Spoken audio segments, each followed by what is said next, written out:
2019 NEET தேர்வு ஆள்மாறாட்ட மோசடி வழக்கில் 4 மாதங்களில் குற்றப்பத்திரிகை தாக்கல் செய்ய சிபிசிஐடி போலீசாருக்கு உத்தரவிட்ட உயர்நீதிமன்ற மதுரை கிளை சிபிஐ உள்ளிட்ட ஒன்றிய விசாரணை அமைப்புகள் ஒத்துழைப்பு வழங்காவிட்டால் நீதிமன்றத்தை நாடலாம் என்றும் கூறியுள்ளது.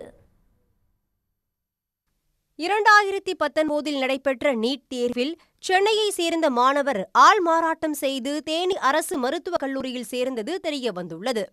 இந்த வழக்கு விசாரணையில் மேலும் பல மாணவர்கள் மோசடியில் ஈடுபட்டது வெளிச்சத்திற்கு வரவே வழக்கு விசாரணை சிபிசிஐடி வசம் சென்றது. இதையடுத்து மாணவர்கள், பெற்றோர்கள், ஆள்மாறாட்டம் செய்ய உதவிய இடைத்தரகர்கள் என 27 பேர் மீது வழக்கு பதிவு செய்யப்பட்டது. இந்நிலையில் 27வது குற்றவாளியாக உள்ள இடைத்தரகர் தருண் மோகன் என்பவர் வழக்கில் இருந்து தன்னை விடுவிக்கும்படி உயர்நீதிமன்ற மதுரை கிளையில் மனு தாக்கல் செய்திருந்தார்.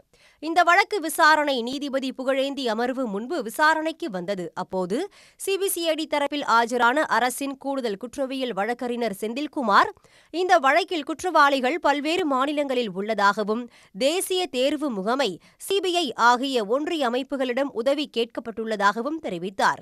விரைவில் விசாரணையை முடித்து அறிக்கை தாக்கல் செய்யப்படும் என்றார்.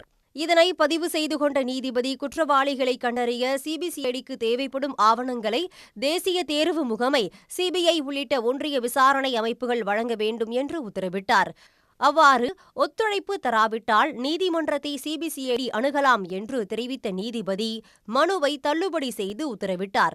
4 மாதங்களில் வழக்கு விசாரணையை முடித்து குற்றப்பத்திரிகையை சிபிசிஐடி தாக்கல் செய்ய வேண்டும் என்றும் நீதிபதி ஆணையிட்டார். சன் நியூஸ் வாட்ஸ்அப் சேனலை ஃபாலோ செய்யுங்கள். QR கோடை ஸ்கேன் செய்து சன் நியூஸோடு இணைந்திருங்கள்.